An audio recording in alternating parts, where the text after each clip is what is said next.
السلام عليكم ورحمة الله تعالى وبركاته. بسم الله الحمد لله والصلاة والسلام على رسول الله وعلى آله وأصحابه حزب الله وعلينا عباد الله. أما بعد، فقد قال الله تعالى في القرآن العظيم والفرقان المجيد: أعوذ بالله من الشيطان الرجيم. بسم الله الرحمن الرحيم. سبحانك لا علم لنا إلا ما علمتنا إنك أنت العليم الحكيم. صدق الله العلي العظيم. وقال رسول الله صلى الله عليه وسلم: إن من البيان لسحرا وإن من الشعر وإن من الشعر لحكمة وصدق رسوله النبي الكريم ونحن على ذلك من الشاهدين. வல்லவனை வாழ்த்தி வள்ளல் கோமானை போற்றி வழிமாறுகளின் ஆசிதனை நாடி எனதுரையை துவங்குகிறேன். புனிதமிக்க இந்த ஜும்ஆ நாளிலே, மகத்துவமிக்க இந்த மஸ்ஜிதிலே நல்லதை சொல்லவும் கேட்கவும் வாய்ப்பளித்த எல்லாம் வல்ல அல்லாஹ்விற்கே புகழனைத்தும் உரித்தாகட்டும். இன்று நம்மை எல்லாம் நல்லது கேட்பதற்காக ஒன்று கூட்டியது போல, நாளை மறுமையில் சுவன பூஞ்சோலையிலே நல்லோர்களின் கூட்டத்தில் அல்லாஹ் தஆலா நம் அனைவரையும் ஒன்று சேர்த்து அருள் புரிவானாக. கண்ணியத்திற்கும் பெருமதிப்பிற்கும் உரிய அல்லாஹ் நல்லடியார்களே, அல்லாஹ்வினுடைய மாபெரும் கிருபையினால் ரஜபுல் முரஜப் என்று சொல்லப்படுகின்ற அல்லாஹ்வின் தூதர் ஸல்லல்லாஹு அலைஹி வஸல்லம் அவர்கள் பரக்கத்தை கேளுங்கள் என்று சொல்லி இருக்கக்கூடிய புனிதமான மாதத்தை நாம் எல்லாம் அடைந்திருக்கிறோம். அடுத்து வரக்கூடிய ஷஅபான் மாதத்திலும் பரக்கத்தை கேளுங்கள், அதற்கடுத்து வரக்கூடிய ரமலான் மாதத்தை அடையக்கூடிய பாக்கியத்தை கேளுங்கள் என்று அல்லாஹும்ம பாரிக் லனா ஃபீ ரஜப வ ஷஅபான வ பல்லிக்னா ரமலான் என்று துஆவை நமக்கு சொல்லி தந்தார்கள் அல்லவா? அப்படிப்பட்ட புனிதமான மகத்துவமான மாதத்தை நாம் எல்லாம் அடைந்திருக்கிறோம். அல்லாஹ் தஆலா இந்த மாதத்தினுடைய பரக்கத்தின் பொருட்டால் நம் அனைவருக்கும் ஈருலக நற்பாக்கியங்களை நிறைவாக நிரப்பமாக தந்தருள் புரிவானாக. கண்ணியத்திற்கும் பெருமதிப்பிற்கும் உரிய அல்லாஹ்வின் நல்லடியார்களே, ஒரு முக்கியமான காலகட்டத்தை நாம் எல்லாம் அடைந்திருக்கிறோம். எப்படிப்பட்ட முக்கியமான காலகட்டம் என்று சொன்னால், நம்முடைய உடல் ரீதியாக நாம் எடுத்துக்கொண்டாலும் சரி, நம்முடைய செயல்பாடுகள் ரீதியாக நாம் எடுத்துக்கொண்டாலும் சரி, நம்முடைய எண்ணங்கள் அடிப்படையில் நாம் எடுத்துக்கொண்டாலும் சரி, உடல், நம்முடைய செயல்பாடு, நம்முடைய எண்ணம் ஆகிய மூன்றிற்குமே அல்லாஹ் தஆலா இந்த மாதத்தை மிகவும் பரக்கத்துக்குரியதாக அல்லாஹ் தஆலா ஆக்கி தந்திருக்கிறார். அதனால்தான் நபிகள் நாயகம் ஸல்லல்லாஹு அலைஹி வஸல்லம் அவர்கள் இந்த மாதம் தொடங்கியதுமே நீங்கள் அல்லாஹும்ம பாரிக் லனா ஃபீ ரஜப வ ஷஅபான வ பல்லிக்னா ரமலான் என்ற துஆவை கேளுங்கள் என்று நமக்கு சொல்லி தந்தார்கள். இந்த துஆவை நமக்கு தெரிந்த ஒரு அர்த்தத்தின் பிரகாரம் நாம் பார்த்தால், ரஜப மாதத்திலும் ஷஅபான் மாதத்திலும் யா அல்லாஹ் எங்களுக்கு நீ பரக்கத் செய்து ரமலான் மாதத்தை அடையக்கூடிய பாக்கியத்தை தந்தல் புரிவாயாக என்ற ஒரு அர்த்தம் மட்டும் நமக்கு புரியும். ஆனால் இதில் நபிகள் நாயகம் ஸல்லல்லாஹு அலைஹி வஸல்லம் அவர்கள் அறிவியல் சம்பந்தமான ஒரு நுட்பமான பொருளை அடிப்படையாக வைத்து இந்த துஆவை நமக்கு கற்றுத் தந்திருக்கிறார்கள். அதுதான் ஹதீஸினுடைய விரிவுரையாளர்கள் நமக்கு இதனுடைய இந்த துஆவினுடைய விளக்கத்தை தருகிற போது இப்படியும் ஒரு விளக்கத்தை நமக்கு சொல்லித் தருகிறார்கள். அதை ஃபிக்ஹுல் அவ்வலியாத் என்கின்ற அந்த கிதாபிலே டாக்டர் யூசுப் கர்லாவி ரஹ்மத்துல்லாஹி அலைஹி அவர்கள் சமீபமாகத்தான் அவங்க வஃபாத் ஆனார்கள், ஒரு வருடம் ஆகிறது. மிகப்பெரிய ஆய்வாளர். அவர்கள் சொல்லித் தருகிறார்கள், இந்த துஆவை வெறுமனே பரக்கத்தை கேட்பதற்காக வேண்டியும் ரமலான் மாதத்தை அடைவதற்குரிய பாக்கியத்தை கேட்பதற்காக வேண்டி மட்டுமே நபிகள் நாயகம் ஸல்லல்லாஹு அலைஹி வஸல்லம் அவர்கள் சொல்லி தந்தார்கள் என்று மட்டும் எந்த ஒரு முஃமினும் எடுத்துக்கொள்ளக் கூடாது. ஒவ்வொரு முஃமினும் அவர்களுடைய உள்ளத்தில் இருக்கக்கூடிய ஈமான் பரிபூர்ணமாக இருந்தால்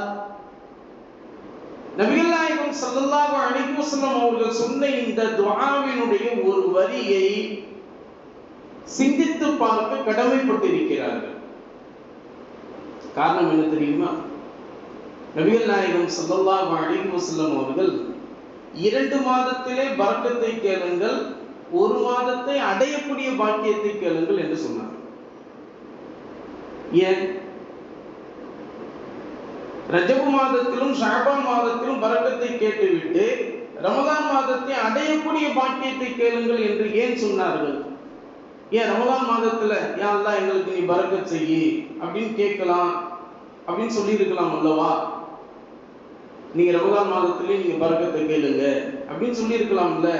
ஆனா நபிகள் நாயகம் ஸல்லல்லாஹு அலைஹி வஸல்லம் 2 மாதத்தை மட்டும் பரக்கத்தை கேளுங்கன்னு சொல்லிட்டு 3வது அதற்கு அடுத்து வரக்கூடிய ரமலான் மாதத்தை அடையக்கூடிய பாக்கியத்தை கேளுங்கள் என்று ஏன் சொன்னாங்க? இங்கேதான் அறிவியலுடைய நுணுக்கத்தை நபிகள் நாயகம் ஸல்லல்லாஹு அலைஹி வஸல்லம் அவர்கள் சொல்லித் தருகிறார்கள். அதை தான் ஒவ்வொரு முஃமினும்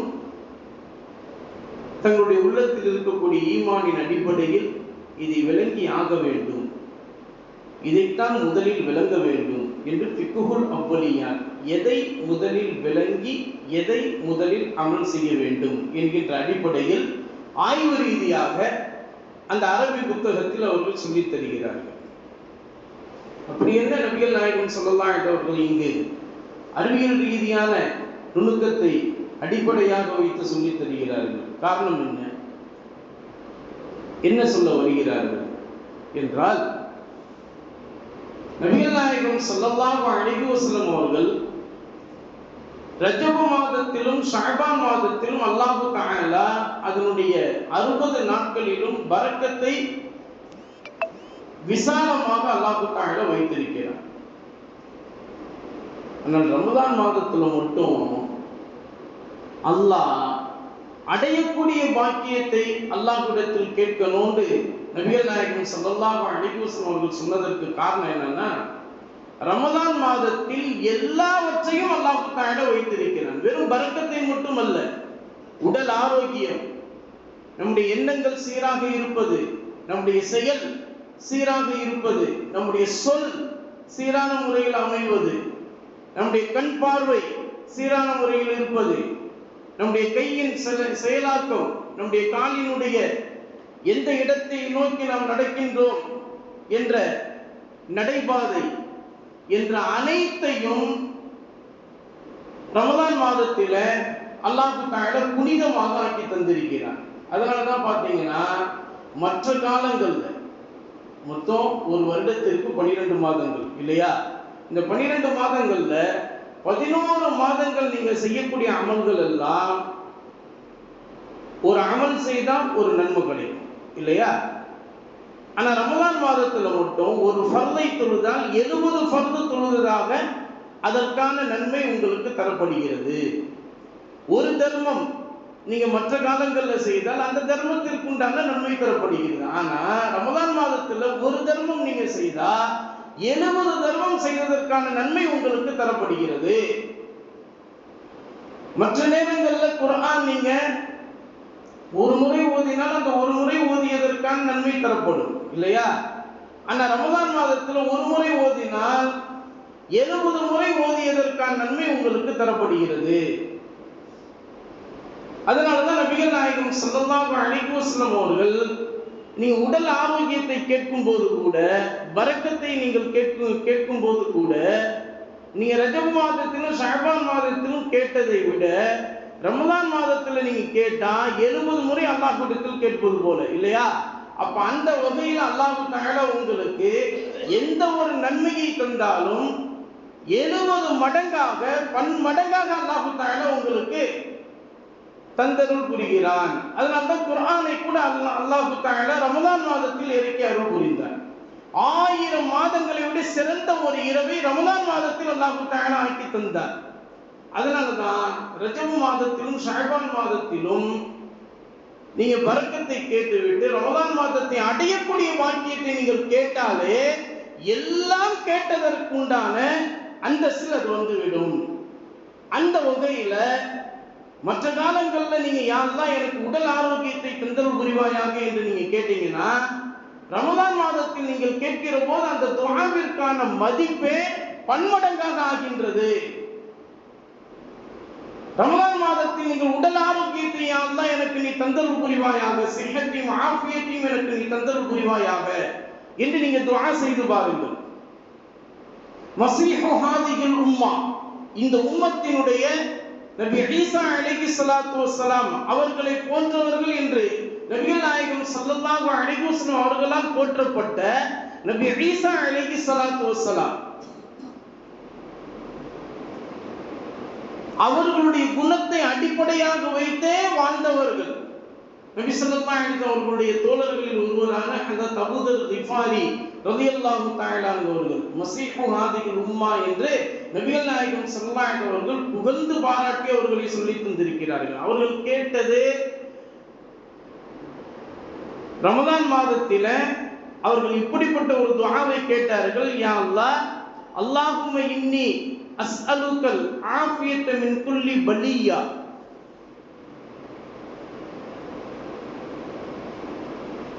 அதுபோல அதை தொடர்ந்து அவர்கள் கேட்கிறார்கள் உல் ஆஃபியத தாயிமா, நிரந்தரமான ஆஃபியத், வல் கினா அனின் நாஸ் என்று சொல்லி அந்த துஆவை முடிப்பார்கள். வ தவாமுல் ஆஃபியா வ தமாமுல் ஆஃபியா, யா அல்லாஹ் நீ கொடுக்கக்கூடிய அந்த ஆஃபியத் உடல் ஆரோக்கியம் எனக்கு பரிபூர்ணமாக கிடைக்க வேண்டும், நிரந்தரமாக கிடைக்க வேண்டும், எல்லா முசீபத்துகளிலிருந்து எல்லா துன்பங்களிலிருந்து எனக்கு நீங்கி மிகப்பெரிய ஒரு ஆரோக்கியத்தை எனக்கு தந்தரக்கூடியதாக அந்த ஆஃபியத் இருக்க வேண்டும் என்கின்ற அடிப்படையில் ஹஜ்ரத் அபூ தர் கிஃபாரி ரலியல்லாஹு தஆலா அவர்கள் இந்த துஆவை செய்தார்கள் என்று அந்த இடத்தில் சுட்டிக்காட்டி விட்டு டாக்டர் யூசுப் கல்லாவி ரஹ்மத்துல்லாஹி அலைஹி அவர்கள் சொல்லி தருகிறார்கள்.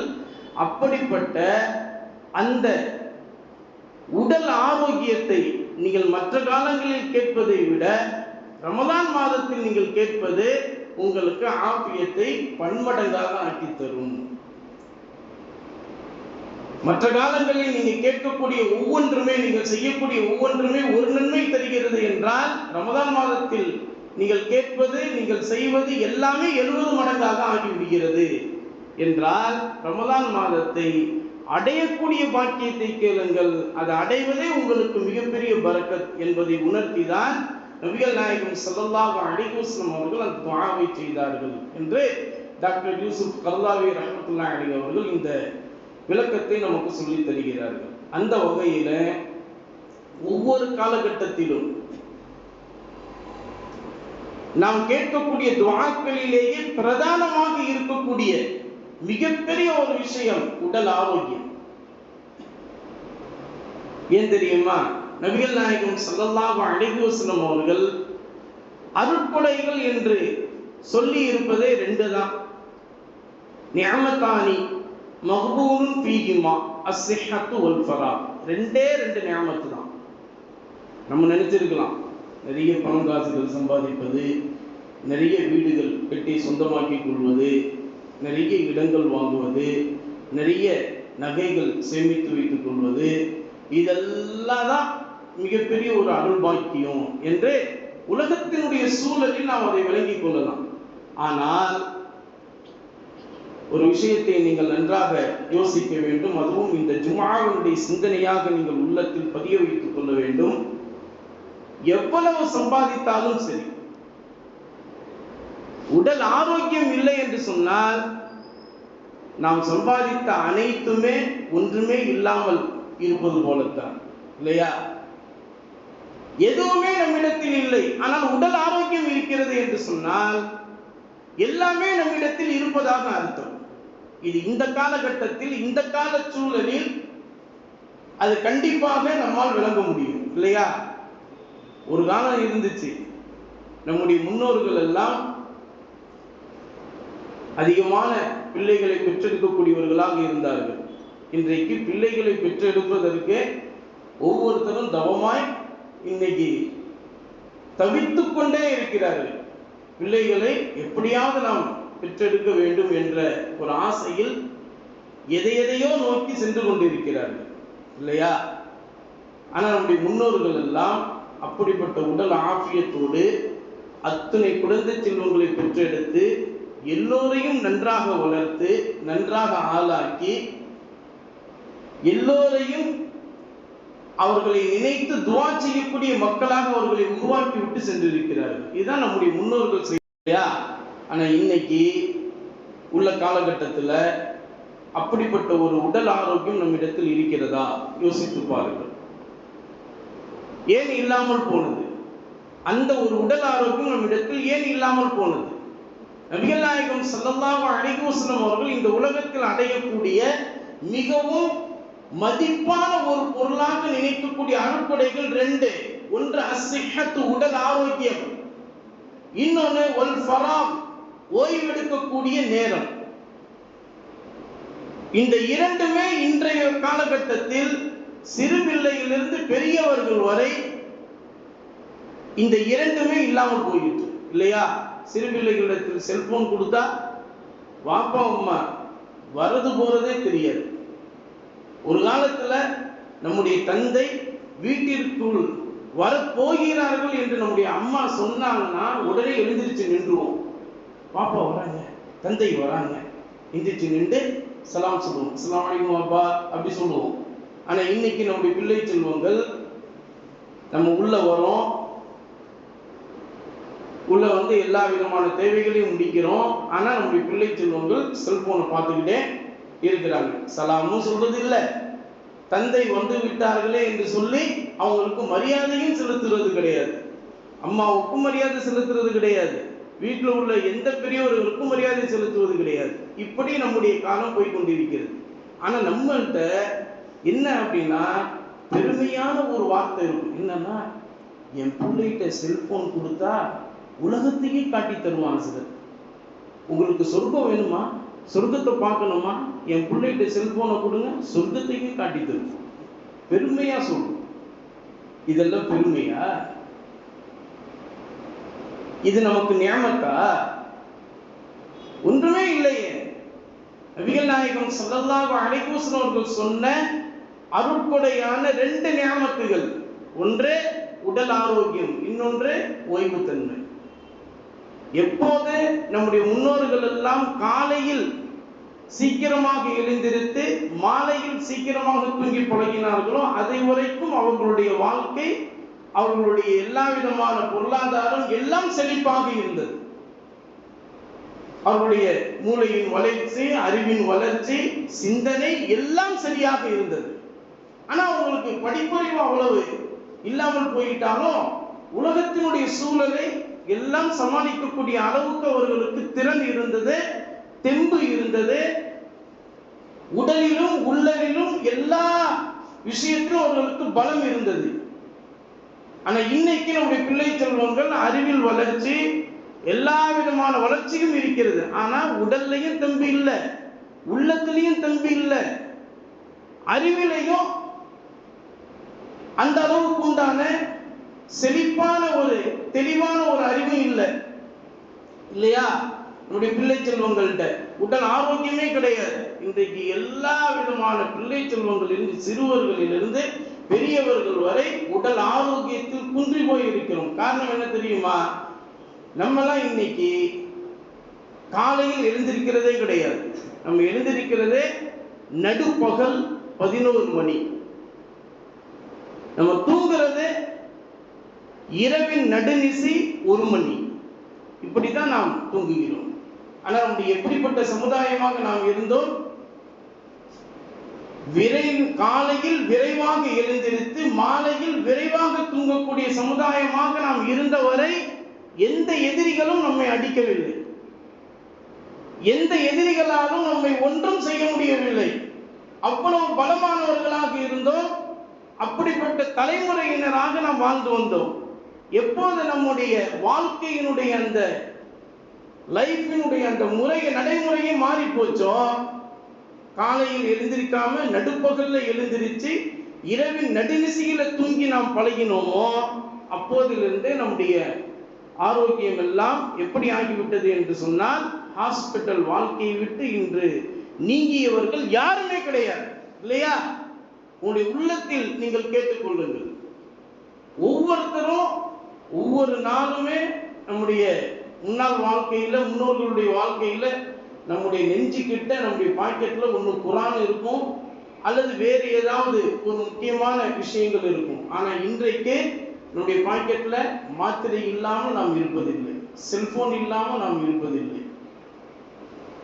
செல்போனை மட்டும் ஒருவனிடம் இன்றைக்கு நாம் பிடுங்கி விட்டால் அவன் பைத்தியக்காரனாக மாறிவிடுவான், இல்லையா? அப்படிப்பட்ட சூழ்நிலைக்கு நாம் தள்ளப்பட்டு விட்டோம். அப்ப எதை நாம் விட்டு விட்டோம் என்று சொன்னால், நபிகள் நாயகம் ஸல்லல்லாஹு அலைஹி வஸல்லம் அவர்கள் எந்த ஒரு விஷயத்தில் நாம் கவனத்தை செலுத்த வேண்டும் என்று சொன்னார்களோ, எந்த ஒரு விஷயத்தில் நாம் துஆ அதிகமாக கேட்க வேண்டும் என்று சொன்னார்களோ, அந்த விஷயத்தில் நம்முடைய கவனமும் இல்லை, நம்முடைய துஆவும் கிடையாது.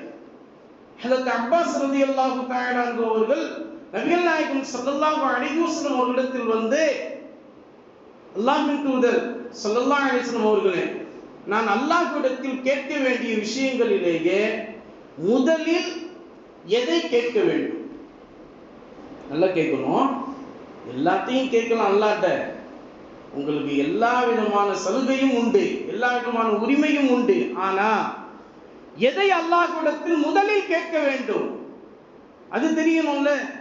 நபிகள் நாயகம் ஸல்லல்லாஹு அலைஹி வஸல்லம் அவர்களிடத்துல ஹஜ்ரத் அப்பாஸ் ரலியல்லாஹு தஆலா அன்ஹு அவர்கள் வந்து, யா ரசூலல்லாஹ், அல்லாஹ்விடத்தில் நான் கேட்க வேண்டிய விஷயங்களிலேயே முதலில் எதை கேட்க வேண்டும் என்று கேட்டார்கள். அப்ப நபி ஸல்லல்லாஹு அலைஹி வஸல்லம் அவர்கள் சஹாபாக்களுடைய சபையில முதல் முறையாக இப்படி சொன்னார்கள், சலுல்லாஹல் ஆஃபியா, அல்லாஹ்விடத்தில் உடல் ஆரோக்கியத்தை கேளுங்கள், முதலில் அதை கேளுங்கள். உடல் ஆரோக்கியம் ஒருவனிடம் இருந்து விட்டால் எல்லாம் அவனிடத்தில் இருப்பதாக அர்த்தம். உடல் ஆரோக்கியம் ஒருவனிடம் இல்லை என்று சொன்னால் எதுவுமே இல்லை என்று அர்த்தம். அதனால்தான் நபிகள் நாயகம் ஸல்லல்லாஹு அலைஹி வஸல்லம் அவர்கள் சலுல்லாஹல் ஆஃபியா, உடல் ஆரோக்கியத்தை அல்லாஹ்விடத்தில் கேளுங்கள் என்று நபிகள் நாயகம் ஸல்லல்லாஹு அலைஹி வஸல்லம் அவர்கள் சொல்லி காட்டினார்கள். உடல் ஆரோக்கியத்தை எப்படி கேட்பது அல்லாஹ்விடத்தில்? அந்த வகையிலே நமக்கு வழிகாண்பித்து தருகிறார்கள். ஹஜ்ரத் அபூதர் கிஃபாரி ரலியல்லாஹு தஆலா அவர்கள் கேட்ட அந்த துஆவை நீங்கள் கேளுங்கள். அல்லாஹும்ம இன்னி அஸ்அலுக இல்மன் நாஃபிஆ வ தீனன் கையிமா வ ஈமானன் தாயிமா வ யகீனன் சாதிகா வல் ஆஃபியத மின் குல்லி பலியா வ தவாமல் ஆஃபியா வ தமாமல் ஆஃபியா வல் கினா அனின் நாஸ் வ ஷுக்ரன் அலல் ஆஃபியா என்று 10 விஷயங்களை ஹஜ்ரத் அபூதர் கிஃபாரி ரலியல்லாஹு தஆலா அவர்கள் அல்லாஹ்விடத்தில் கேட்டார்கள். அந்த துஆவை அதிகமாக கேளுங்கள். அந்த துஆவில 5 விஷயங்களை விட்டு 5 விஷயங்களை பார்த்தால் எல்லாம் உடல் ஆரோக்கியத்தோடு சம்பந்தப்பட்டது, எல்லாம் உள்ளத்தினுடைய ஆரோக்கியத்தோடு சம்பந்தப்பட்டது. நபிகள் நாயகம் ஸல்லல்லாஹு அலைஹி வஸல்லம் அவர்கள் இதைத்தான் பிரதானமாக நீங்கள் கேட்க வேண்டும் என்று சொன்னார்கள். இன்றைக்கு நாம் இந்த காலகட்டத்தில் இப்போது இருக்கக்கூடிய அந்த சூழலில் நாம் கேட்க வேண்டிய முதல் விஷயமாக நாம் இதை அடிப்படையாக வைத்துக் கொள்ள வேண்டும். அதுதான் உடல் ஆரோக்கியம். அந்த ஆரோக்கியத்தின் அடிப்படையில் நபிகள் நாயகம் ஸல்லல்லாஹு அலைஹி வஸல்லம் அவர்களை கவிதையால் புகழ்ந்து அந்த கவிதையினுடைய அடிப்படையிலேயே தங்களுக்கு ஏற்பட்ட அந்த நோயை அந்த கவிதையை அடிப்படையாக வைத்து நபிகள் நாயகம் ஸல்லல்லாஹு அலைஹி வஸல்லம் அவர்களின் முன்னிலையில் அதை படித்து தங்களுக்கு ஏற்பட்ட அந்த நோயிலிருந்து ஷிஃபாவை பெற்றவர்கள் தான் உலகத்தாரால் புகழப்படக்கூடிய கசீதத்துல் மீமியா என்று சொல்லப்படுகின்ற, கசீதத்துல் புர்தா என்று சொல்லப்படுகின்ற புரவலர் போர்த்திய பொன்னாடை என்கின்ற அர்த்தத்தில் வந்திருக்கக்கூடிய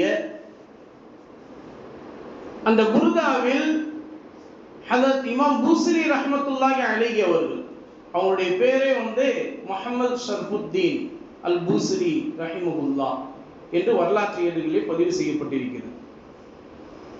இமாம் பூஸ்ரி ரஹ்மத்துல்லாஹி அலைஹி அவர்கள் எப்படிப்பட்டவர்கள்?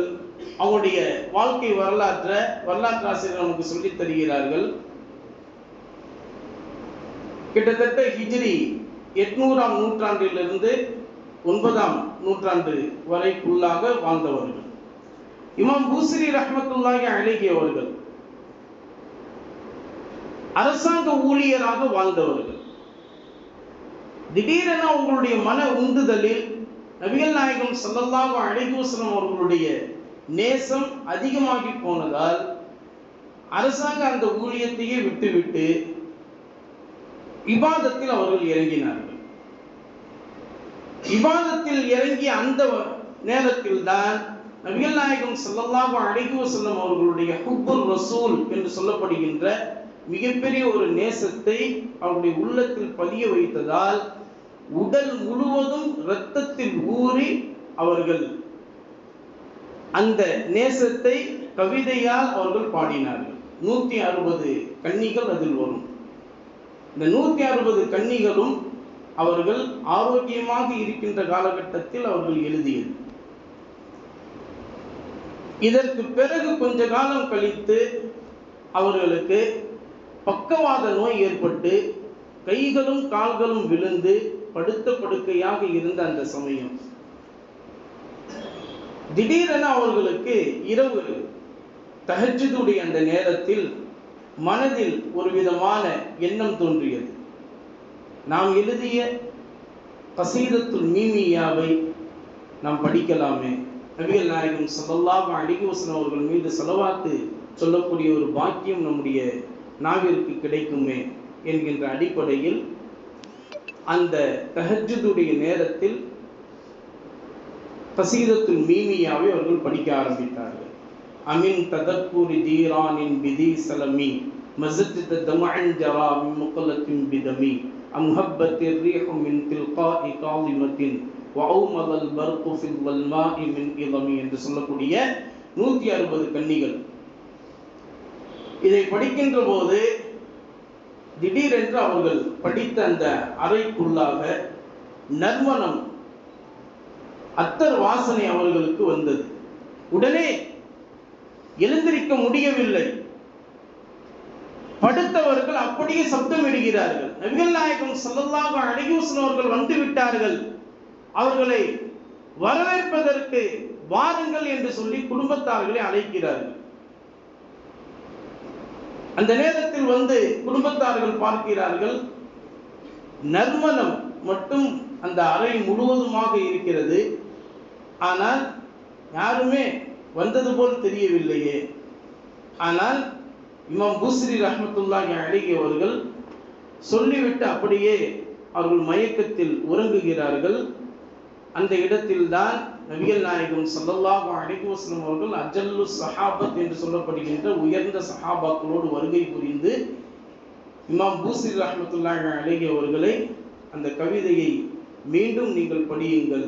எந்த கவிதை என்று கேட்கும்போது மீம் என்கின்ற அந்த எழுத்தில் முடியுமே, அப்படிப்பட்ட ஒரு கவிதையை நீங்கள் 160 கன்னிகளாக நீங்கள் படித்திருக்கிறீர்களே, அந்த கசீதத்துல் மீமியாவை நீங்கள் படியுங்கள் என்று சொல்லும்போது இவர்கள் அப்படியே படிக்க ஆரம்பிக்கின்ற போது அதனுடைய முடிவில்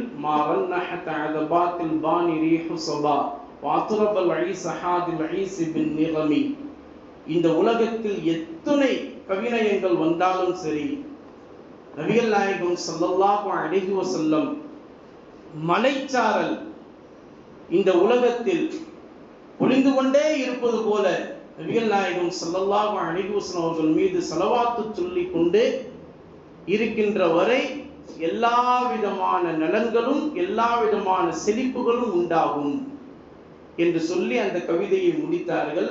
நபிகள் நாயகம் ஸல்லல்லாஹு அலைஹி வஸல்லம் அவர்கள் தங்களுடைய முபாரக்கான உமிழ் நீரை தங்களுடைய முபாரக்கான கரத்தில் எடுத்து அவர்களுடைய உடல் முழுவதும் தடவுகிறார்கள். திடீரென்று அந்த கனவு கலைந்து எழுந்திருத்து பார்க்கிறார்கள். பக்கவாத நோய் ஏற்பட்டு கைகளும் கால்களும் விழுந்த அவர்கள் எழுந்திருத்து நடக்கிறார்கள். சுப்ஹானல்லாஹ். இது வரலாற்று ஏடுகளில் ஆதாரபூர்வமாக பதிவு செய்யப்பட்ட நிகழ்வாக இருக்கிறது. அந்த அடிப்படையில் தான் மதீனத்துல் முனவ்வராவிலே ரவுதா ஷரீஃபிற்கு அந்த இடத்தில அதனுடைய முகப்பில் இங்கிருந்து ஹஜ்ஜு உம்ரா செய்யக்கூடியவர்கள் எல்லாருமே அதை பார்த்திருப்பார்கள். அங்குள்ள முகப்பில புர்தா ஷரீஃப் எழுதப்பட்டிருக்கிறது. அந்த அளவுக்கு அங்கீகரிக்கப்பட்ட ஒரு புகழ் மாலை தான் புர்தா ஷரீஃப். அந்த புர்தா ஷரீஃபை ஓதி நபிகள் நாயகம் ஸல்லல்லாஹு அலைஹி வஸல்லம் அவர்கள் மூலமாக ஷிஃபாவை பெற்றார்கள். அதை எழுதிய இமாம் பூசிரி ரஹ்மத்துல்லாஹி அலைஹி அவர்கள். அந்த வகையில இப்படிப்பட்ட விஷயத்தின் மூலமாகவும் நாம் அல்லாஹ்விடத்தில் ஆஃபியத்தை கேட்கலாம் என்ற அடிப்படையிலும் வரலாற்றாசிரியர்கள் நமக்கு சொல்லித் தருகிறார்கள். அந்த வகையில நபிகள் நாயகம் ஸல்லல்லாஹு அலைஹி வஸல்லம் அவர்கள் மீது அதிகமாக ஸலவாத்து சொல்ல நாம் கடமைப்பட்டிருக்கிறோம். இன்றைக்குள்ள அந்த காலகட்டத்தில் எத்தனை விதமான நோய்கள், எத்தனை விதமான சிரமங்கள், வேதனைகள் எல்லாம் ஒவ்வொரு நாளுமே சின்ன சின்ன பிள்ளைகள், வாலிபர்கள் எல்லாமே இன்றைக்கு இது மாதிரியான ஒரு நோயில் அவர்களை அறியாமலேயே அவர்கள் அகப்பட்டு தங்களுடைய உயிரை மாய்த்து கொள்ளக்கூடிய அமைப்பில் இன்றைக்கு காலங்கள் வெகு வேகமாக போய்கொண்டிருக்கிறது. இந்த நேரத்திலே அல்லாஹ்விடத்தில் நாம் அல்லாஹ்விடத்தில் ஆஃபியத்தை கேட்க வேண்டும். அப்படிப்பட்ட அந்த ஆஃபியத்தை அல்லாஹ் தஆலா நம் அனைவருக்கும் நாம் வாழக்கூடிய எல்லா நாட்களிலும் நிரப்பமாக நமக்கு தந்தல் புரிவானாக. வாழ்க்கையின் எந்த தருணத்திலும் அல்லாஹ்வை தவிர்த்து வேறு விதத்திலும் கையேந்தாமல் அல்லாஹ் நம்மையும் நம்முடைய சாலிஹான பிள்ளை செல்வங்களையும் சாலிஹான மனைவி மக்கள் உற்றார் உறவினர்கள் அனைவரும் அல்லாஹ் தஆலா பாதுகாத்து புரிவானாக. நம்முடைய கரங்களை உயர்ந்த கரங்களாக அல்லாஹ் தஆலா ஆக்கி புரிவானாக. வாழ்நாளெல்லாம் பிறருக்கு உதவி செய்யக்கூடிய தயால மனப்பான்மை உள்ளவர்களாக அல்லாஹ் நம் அனைவரையும் ஆக்கி புரிவானாக. நபிகள் நாயகம் ஸல்லல்லாஹு அலைஹி வஸல்லம் அவர்கள் மீது ஸலவாத் சொல்லக்கூடிய நாவை அல்லாஹ் தஆலா நம் அனைவருக்கும் நிரப்பமாக நிரந்தரமாக தந்தல் புரிவானாக. நபிகள் நாயகம் ஸல்லல்லாஹு அலைஹி வஸல்லம் அவர்களோடு நாளை மறுமையிலே மக்காம் மஹ்மூதிலே லிவாவுல் ஹம்த் என்ற கொடியை விடுத்து நபிகள் நாயகம் ஸல்லல்லாஹு அலைஹி வஸல்லம் அவர்களுடைய முபாரக்கான கரத்திலிருந்து ஹவுதுல் கௌசர் நீர் தடாகத்திலிருந்து பருகக்கூடிய பாக்கியத்தை அல்லாஹ் தஆலா நம் அனைவருக்கும் தந்தல் புரிவானாக.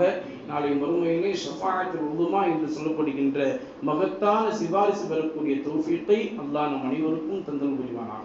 அஸ்ஸலாமு அலைக்கும் வரஹ்மத்துல்லாஹி தஆலா வபரகாத்துஹு.